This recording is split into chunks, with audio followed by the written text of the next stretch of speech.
Halo semuanya, perkenalkan nama saya Sri Enita Brubangun dari Prodi Pendidikan Bahasa dan Sastra Indonesia dari kelas reguler E Citambuk 2023. Jadi teman-teman, di sini saya akan mendongeng satu buah dongeng yang berjudul Negeri Liliput dan Raksasa yang Baik. Di mana tugas saya ini yang saya buat untuk memenuhi tugas dari salah satu mata kuliah dari mata kuliah Inovasi Pengajaran Sastra Anak. Nah teman-teman, pernahkah kalian membayangkan bertemu dengan orang yang ukurnya lebih kecil ataupun orang yang ukurannya lebih besar? Jadi, menurut kalian, apakah semua raksasa itu menakutkan? Bagaimana kalau ada raksasa yang baik?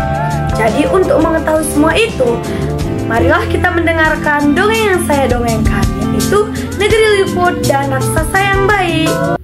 Negeri Liliput dan Raksasa yang Baik.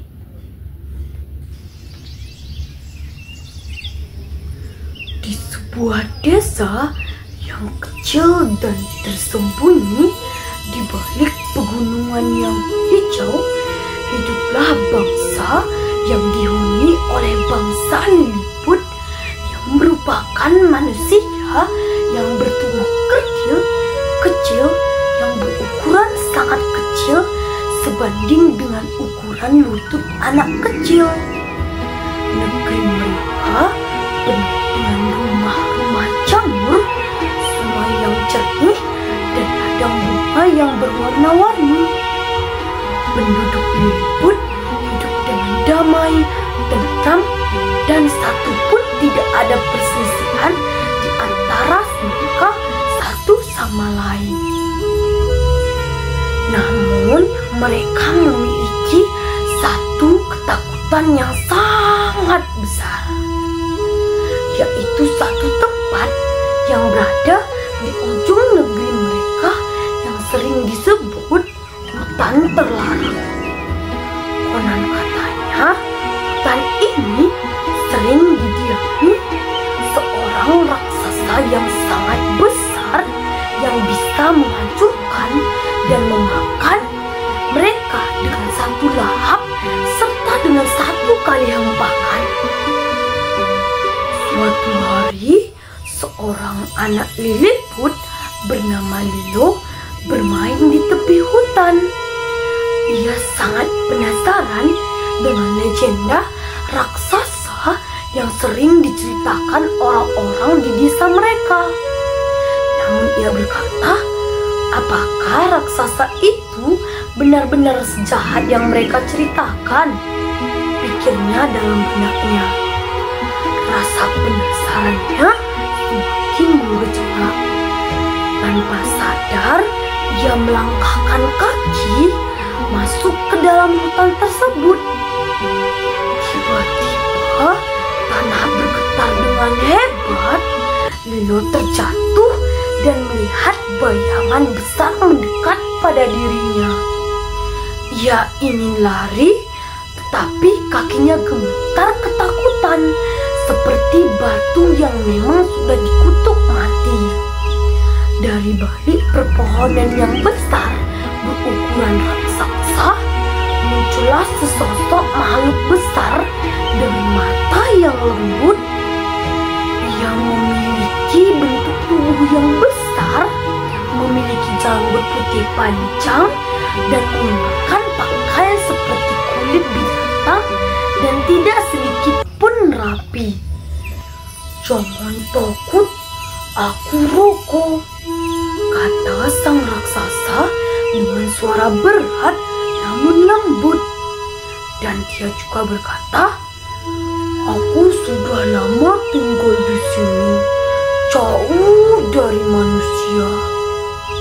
Lilo pun menelan ludah dengan suara gemetar bertanya, kenapa kamu tinggal sendirian?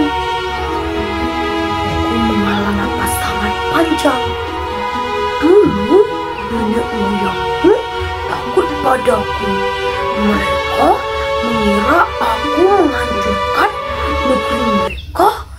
Padahal aku hanya ingin berteman karena aku sangat merasa kesepian, ucap sang raksasa dengan sangat bersedih hati. Mendengar itu, Lilo merasa sangat kasihan. Raksasa ini tidak tampak menyeramkan seperti yang orang-orang di desanya ceritakan. Dia justru terlihat kesepian. Setelah berbincang cukup lama, Lilo akhirnya mengajak Roko ke desanya. Awalnya, para liliput ketakutan dan semua bersembunyi di rumah mereka.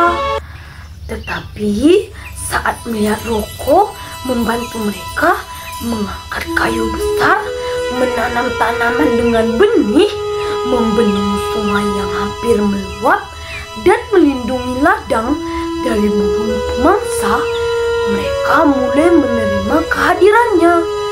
Bahkan anak liliput suka bermain di tangannya yang besar sambil ayunan, berprosot-prosotan, serta berlompat-lompat dengan senang ria. Sejak hari itu, negeri liliput tak takut pada raksasa. Lilo dan Roko membuktikan bahwa perbedaan tidak selalu berarti permusuhan. Mereka hidup berdampingan dengan damai, menjadikan negeri itu lebih makmur dan bahagia, jauh lebih bahagia sebelum kedatangan Roko. Sekianlah cerita yang dapat saya dongengkan, dan saya dapat mengambil pesan moral dari dongeng tentang negeri liliput dan raksasa yang baik hati adalah kebaikan dan persahabatan tidak ditentukan oleh ukuran ataupun perbedaan fisik, tetapi ditentukan oleh hati yang tulus. Meskipun raksasa tampak menakutkan bagi para bangsa liliput, dia justru menunjukkan bahwa kasih sayang dan tolong-menolong dapat mengatasi prasangka serta membangun hubungan yang baik dan harmonis. Jadi sekian dari saya ucapkan terima kasih. Sampai jumpa semuanya. Dadah.